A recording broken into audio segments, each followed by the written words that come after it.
From Di Maria's family being held hostage to another player disappearing, these are the most terrifying moments in football history. And first, the time one of the kindest players in football history became the most despised. Gomez is tackled from behind by Son. His foot twists completely the other way. Son himself is visibly upset by it, an absolutely horrific injury for Andre Gomez. Man, you could see Son had no ill intentions towards hurting Gomez, and he just couldn't control his emotions. But what happened to Chelsea's John Terry had the entire football world in disbelief, because his scariest moment came after he almost lost his life. On the 27th of February 2007, Arsenal and Chelsea were competing in the League Cup final, and in the 56th minute, Abu Diaby accidentally caused something life-threatening. The impact caused Terry to swallow his tongue, making it nearly impossible for him to breathe. Thankfully, medical help arrived promptly, and he was cleared to leave the hospital just a day later. At least there were people there to assist Terry. But what if I told you another player's most terrifying moment was being surrounded by men with knives? It all began when former Arsenal star Mesut Ozil and Sead Kolasinac were having lunch before their pre-season tour. Along with them, they had watches valued at up to $200K and were driving a $160,000 G-Wagon. So when Ozil and his wife entered the car, Kolasinac was left alone as an easy target. That's when two criminals attacked him. Yeah, Kolasinac truly risked his own life to protect his friend and his wife. And honestly, that's something that would have been admired by everyone. Unlike this next one. Because what if I told you that one of the greatest players of all time was on the verge of losing his life? Ever since Cristiano Ronaldo joined Manchester United in 2008, he had a passion for fast cars. And after just 6 years in professional football, he owned cars worth up to $3 million on January 8, 2009. Ronaldo woke up to a bunch of messages from coaches and teammates wondering where he was. Yeah, he overslept, so he quickly got ready and headed to the training centre. Suddenly, disaster struck. Cristiano lost control of his car, crashing into a wall so hard that it was barely recognisable. It looked like a scene from an action movie. This happened when he hit a metal barrier in a tunnel near Manchester Airport around 10 o'clock in the morning. The fact that Ronaldo walked away without a scratch was nothing short of a miracle. But let's be real, Ronaldo was lucky to be in control of his own fate, unlike another footballer who had no say in what happened. When Tom Lockyer retired at the peak of his career, it left many football fans puzzled. I mean, the guy was only 29 and playing in the Premier League. On June 5th, 2023, during a playoff championship final, things took a dramatic turn. Tom was starting in midfield as usual, but early in the game, his heart started beating irregularly. By the 8th minute, his body couldn't handle it anymore. Tom was on the brink of death.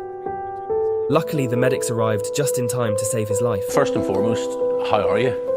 No, I'm doing well. Yeah, no, thanks for asking. It's been a mad week or so, but yeah, I've had the all clear yesterday, and I'm all good moving forward. With Tom given the green light, he was eager to return to the field and show Luton fans what he's made of.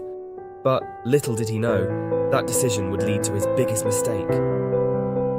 On December 15th, 2023, during a Premier League match against Bournemouth, things took a turn for the worse. We won't show the heartbreaking moment when Luton's captain collapsed after 59 minutes. Luton and Bournemouth players called for help. Medics rushed on to treat the 29-year-old, as fans from both teams watched on in anguish at Bournemouth's Vitality Stadium. It's one of those situations where we all just hope for the best. They chanted the Welsh defender's name and applauded as he was carried off. Yeah, this was not your average heart attack. Tom Lockyer was dead for 2 minutes and 40 seconds before being brought back. So doctors had no other options but to install a device that would always monitor Tom's heart rate in case something like this would ever happen again. So my defib sits in there, as you can see it's, and then there's a wire that runs across here and then up to the heart in case it ever needs to go off. Yeah, so that's constantly monitoring my heart rate, and if it goes outside certain parameters, it's designed to give me a shock. And yeah. I mean, you've got to respect Tom for giving football a second chance, even after almost losing his life the first time. Man, Tom Lockyer is really a champion in every football fan's heart. But another player refused to retire. See, Petr Cech's life was about to change completely. Cech was playing his second season with the Blues, and coming off an historic season, he wanted to continue his crazy form. I mean, it's never been a secret that Cech's one of the greatest goalkeepers in football history. But what if I told you he could have been even better? See, on the 14th of October 2006, Petr Cech would almost lose his life. After the incident, Cech was forced to stay in the hospital for multiple days. The honest thing is that I kept losing memory. So basically, I woke up, everybody explained to me what happened. In 15 minutes, I couldn't keep up anymore, so I fell asleep again, woke up, couldn't remember anything. And that's the part I remember, this is the first time, just before my memory came back, I remember being like, it's even an absurd, if it's something you've never lived and you never experience, you would never really feel that. But imagine you are on the bed in the hospital, and the doctor keeps coming and asks you your name, people around, the day, the month, the year, which country you are. Now, coming back from a head injury that was close to ending your life really took a toll on Cech. So Chelsea, the Premier League and doctors had to come up with some sort of protection for him to be able to play football. In the end, though, he kept playing for another 13 years, winning multiple Premier League and Champions League titles. But not every scary moment involves players. Like the time, fans almost died in the stands. Right after Lille scored a goal against Omnia in the League One game back in 2017, the supporters went crazy with their celebration. But since there was only a small safety barrier holding them, it eventually collapsed. Now, some fans were lucky enough not to get any injuries. But out of the 29 fans that were hurt, 5 of them were seriously hurt. Thankfully, everyone survived. But this next scary moment had a player's family held hostage.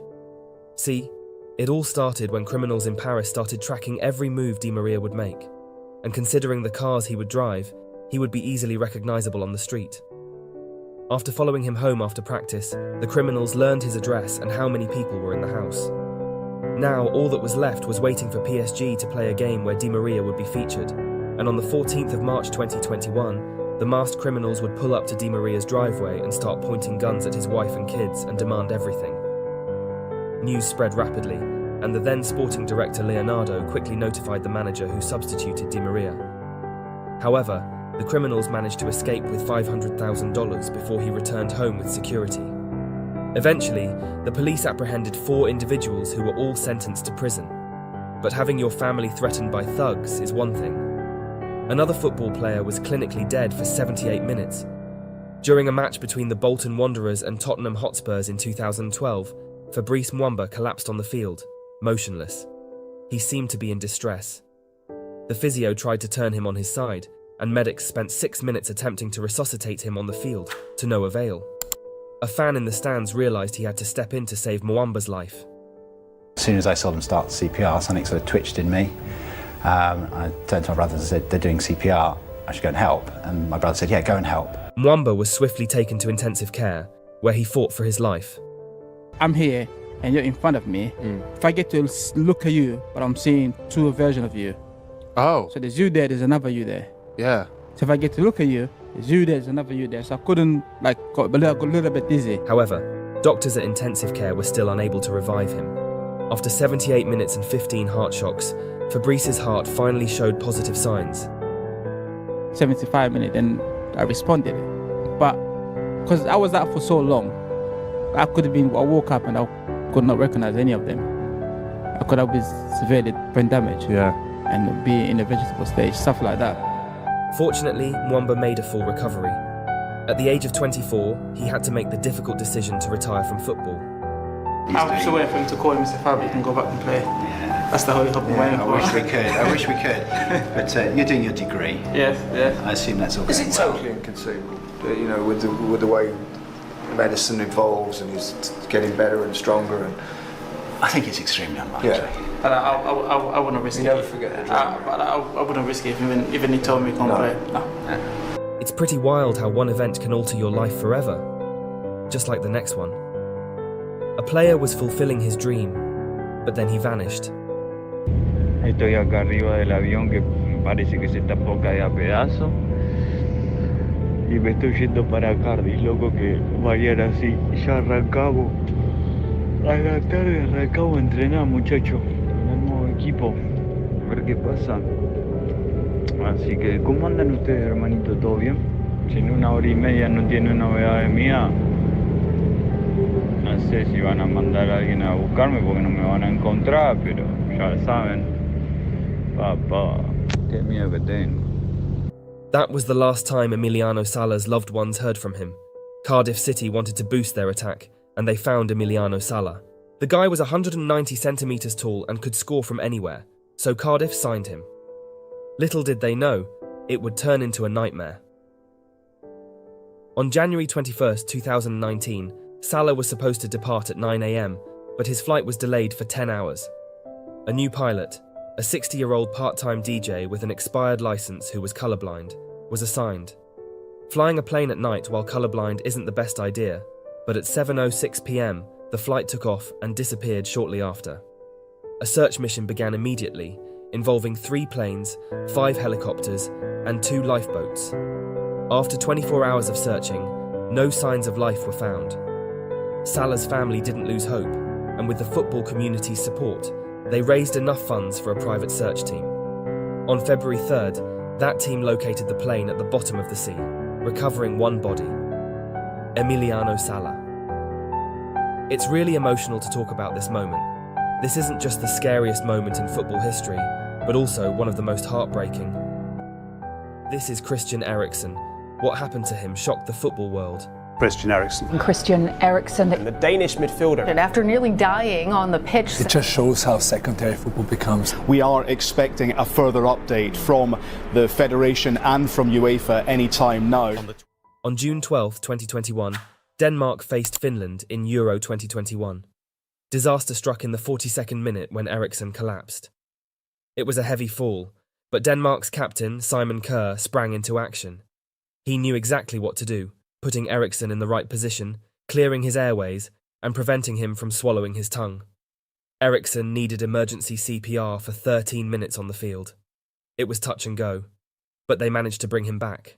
I want to salute a man that really made a difference this year. This man is a hero. This is bigger than football. This is bigger than us. For me, it's the highlight of 2021. Simon Kerr saved the life of his partner, Christian Eriksen, on the 12th of June this year. Ladies and gentlemen, a round of applause for the Danish captain with us tonight, Mr. Simon Kerr.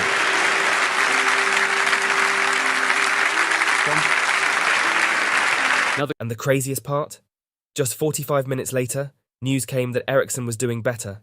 Yet, UEFA still made the Danish players finish their game against Finland.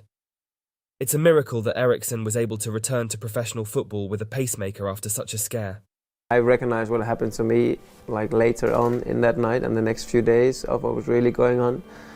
And then, of course, all the tests started, all the knowledge started to come in, and all the questions were being asked of this and that. Can I do this? Can I do that? Listen to the doctors. Yeah, so also what I told them, Sabrina, I said, I'm telling this now, I'll leave my boots, but don't be certain if a few days, and I will probably change my mind if everything is okay. And luckily, everything was after okay. Thankfully, everything was okay in the end.